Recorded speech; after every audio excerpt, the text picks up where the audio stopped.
in this video, we are going to set up the CS Control app inside of SoundFlow. So let's switch over there and find our CS Control package. And you'll notice there's all kinds of stuff in here, but we're going to concentrate right now primarily on this script right here, which is called CS Control MIDI Input.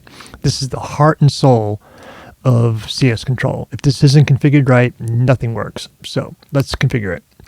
We're going to do a new trigger. We're going to say MIDI trigger, and we're going to say all apps, and we're going to say Pro Tools. Now, normally you would only use one application for a script, but in this case, we're going to use two because CS Control actually uses both apps in order to do its thing. So we're going to set SoundFlow as a secondary application. We're going to, we could select a MIDI device and do all that normally, but we're going to do it automatically. So let's just hit record, and I'm going to reach over here and turn the MIDI Fighter Twister. And you can see we've already started to launch the app, which is great.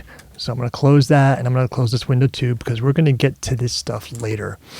But what's important now is that we have two apps going. We have our controller, the channel for our controller, and the only thing we need to tweak now is where it says MIDI CC. We're going to change this. Instead of just having a single CC, we are going to accept all CCs. And that's pretty much it for that script. But since we're here, let's set up a couple of other things. And I've already done this, but I'll do it over again.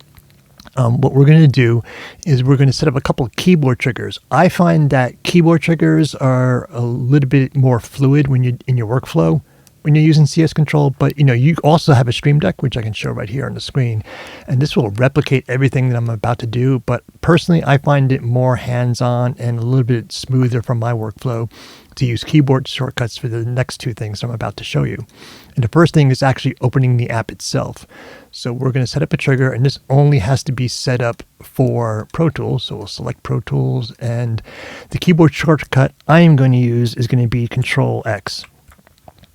And then we scroll all the way down to the bottom of the folder, and right here we have a plugin map display toggle, which does what the name says on the tin. It's going to toggle the map display on and off, and we'll do the same thing. We'll just do keyboard trigger, we'll do Pro Tools, and I'm going to use Control Option Command X because I'm crazy. Anyway, so that should be it. That's pretty much all you'll have to do to start to get things going.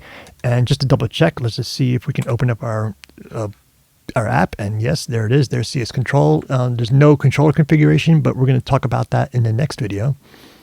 While we're here, let's double check to make sure the map is working. It looks like it is. And if we open up a plugin, let's say the EQ 7-band. Yep, working. All right, so we'll stop here, and now we're going to move into the next video, and we're going to talk about configuring the controller in this panel here. All right, see you in the next video.